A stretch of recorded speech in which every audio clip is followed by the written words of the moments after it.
దాని పట్ల అంకిత భావం అంటే నిర్వహించాల్సిన అవసరం మిగతా వాళ్ళకి లేదు. కాబట్టి మన ప్రస్థానం అంటే ఉద్యమ సంస్థలు వాళ్ళు జనసాహితీ వాళ్ళ పత్రిక నడుస్తుంది, విరసం వాళ్ళ పత్రిక నడుస్తుంది, అరసం వాళ్ళకి సాహిత్య పత్రిక ప్రత్యేకంగా లేదు.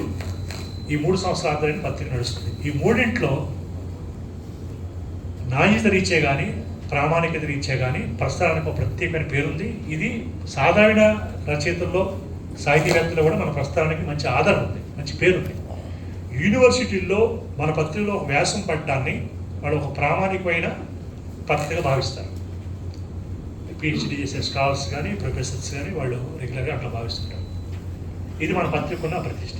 అంటే దీన్ని నిర్వహించడంలో ఇంకా చాలా సహకారం ఇవ్వాలి. చాలా చోట్ల వెళ్ళాలి. పత్రిక ఇంకా సమస్యగా ఉంది, దాన్ని మనం దిద్దుకోవాలి. దీని అవసరం అయితే చాలా కనిపిస్తుంది. అలాగే సాహిత్యంలో ఇందాక నేను చెప్పిన సమస్యలు ప్రతిబింబించే కథలు వచ్చాయని చెప్పాను. సమస్యలు ప్రతిబింబించనీయకుండా వచ్చే కథలు కూడా ఉన్నాయి. దీనికి కారణం వ్యాపార పత్రికలు. ఈనాడు వారి కథలకు ఆహ్వానం ఉంటుంది. మీరు అది చదవండి, ఆహ్లాదకరమైన హాస్యభరితమైన కథలకి ప్రాధాన్యం ఉంటుంది అని రాశాడు. ఏం రాశాడు? ఆహ్లాదకరమైన కథలకు ప్రాధాన్యం ఉంటుందంటే ఆహ్లాదకరమైన కావ్యాలే కావాలి వాడికి. మనసులో ఆహ్లాదం ఉంటే ఆహ్లాదమైన కథలు వస్తాయి, మనసులో సమస్యలు ఉంటే సమస్యలే కథలు వస్తాయి.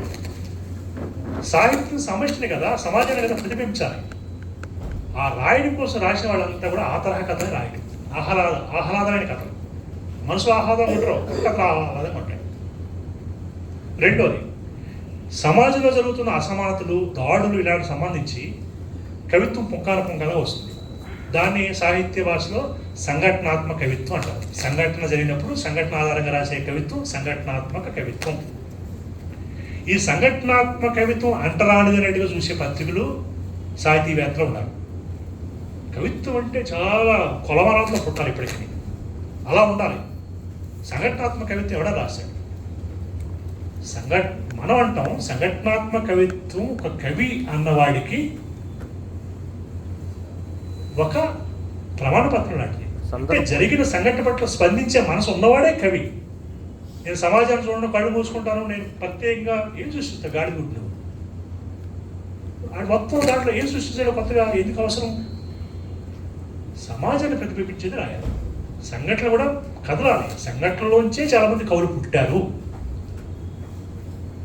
ఇలాంటి కవిత్వాన్ని వేయడానికి ముఖ్యంగా మనకు వచ్చిన కంప్లైంట్లు చాలామంది మిత్రులు చెప్పింది, రోహత్ వేముల కవిత్వాన్ని వేయడానికి, అతను చనిపోయిన తర్వాత స్పందించిన కవిత్వం వేయడానికి ప్రధాన పత్రికలన్నీ భయపడ్డాయి. ప్రజాశక్తి మాత్రం వేసింది, ప్రస్థానం మాత్రం వేసింది. సంవత్సరం మొత్తం మీద కలిపి కొంతమంది కవితలు ఈ ఏడాది వచ్చిన కవితలు మంచి కవితలు అని తెస్తారు. మన విజయవాడ నుంచి విశ్వేశ్వరరావు గారు వాళ్ళ టీం తెస్తున్నారు, మన బండ్ల మాధవరావు గారు సంపాదకత్వంలో. దీంట్లో ప్రజాశక్తిలో వచ్చే కవిత్వం, ప్రస్థానంలో వచ్చిన కవిత్వం ఎక్కువగా ఉంటుంది, అత్యధికంగా ఉంటుంది. ఈ కారణం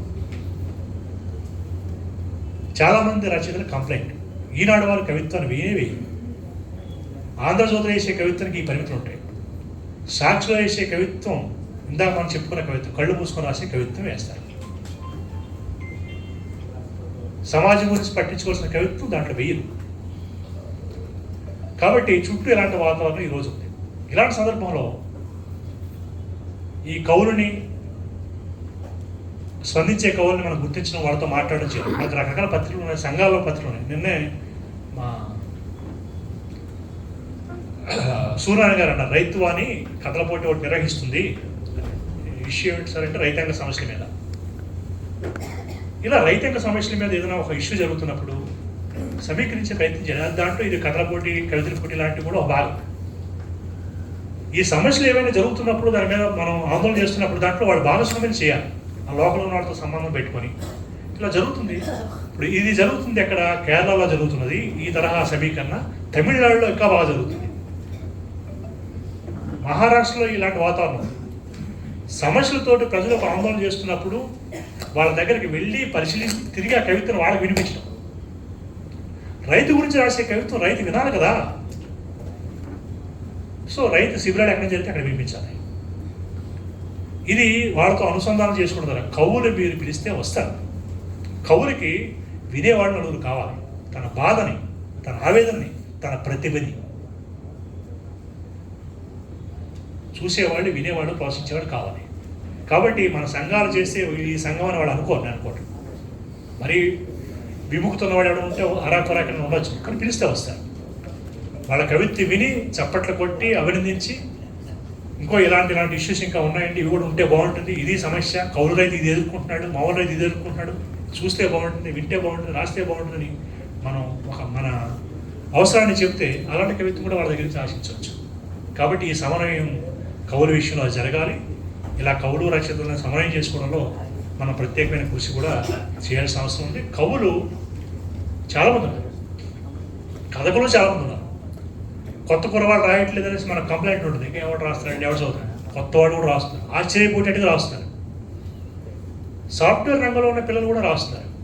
సాఫ్ట్వేర్లో ఉన్న సమస్యలు సాఫ్ట్వేర్ పిల్లలు రాయకపోతే మనం రాస్తామా? ఏం తెలుస్తుంది మనకి? వాళ్ళే రాయాలి. వాళ్ళు రాయడానికి అవసరమైన ఉపకరణాలు అంటే టాలెంట్ సమస్య ఏముంటే దాన్ని అందించాలి, కానీ ఆ సమస్య వాళ్ళే రాయాలి. ఇందాక మనం అనుకున్నాం కదా, రెండు ఇష్యూలు శ్రీవాళ్ళు వాళ్ళు రాసే కథ కరెక్ట్, వాళ్ళకి తెలిస్తే వాళ్ళు రాయాలి. దానికి సహకారం మిగతా వాళ్ళు కూడా ఉండాలి. శ్రీమోహ అని ఒక ఆవిడ కథ రాసింది స్త్రీ సమస్య సంబంధించి. దాంట్లో అంటే ఇప్పుడు విషయాన్ని ఏ విధంగా వాళ్ళు ప్రతిబింబిస్తారు చూడడం కోసం. ఒక అమ్మాయికి సమస్య వస్తుంది, ఆ సమస్యకి పరిష్కారం ఎవరిచ్చారు? సాధారణంగా ఒకప్పుడు రాస్తే 90లోనో 80లో రాస్తే ఎవరుంటారో మహిళా సంఘం వాళ్ళు, ఇంకా అభ్యుదయ సంఘాలు ఏమైనా దాంట్లో ఇన్వాల్వ్ అవుతాయి. ఆ అమ్మాయి కథలో రాసింది ఎన్జిఓ సహకారంతో సమస్య బయటపడుతుంది. ఎన్జిఓలు ఆ సమస్య పరిష్కారం కావడం వాళ్ళు ఎంటర్ అయ్యారు. అది వాస్తు కూడా కదా. మన మహిళా సంఘాలు వెళ్ళిన చోటకి ఎన్జిఓ పనిచేస్తుంది, అంటే ఆ పాత్ర నిర్వహిస్తుంది. ఆ మహిళ సమస్యని పరిశీలించడం కోసం లేదా ఒక మార్గాన్ని చూపించడం కోసం చేస్తుంది. దాంట్లో ఒక వాస్తవికత కూడా చెప్పింది ఆ కథలో. కాబట్టి రకరకాల రంగాల్లో పనిచేస్తున్న కొత్త వాళ్ళని ఆహ్వానించేట్టుగా మనం ఈ సాహిత్య రంగంలో చేయాలి. మన సాహిత్య శ్రవంతి నుంచి, ప్రస్థానం నుంచి, ప్రజాశక్తి నుంచి ఆ తరహా పని చేయడం కోసం మేము కూడా కొంత ప్రయత్నం చేస్తున్నాము. ఇంకా మా ప్రణాళికలో ప్రయత్నం కూడా చేయాల్సిన అవసరం ఉంది.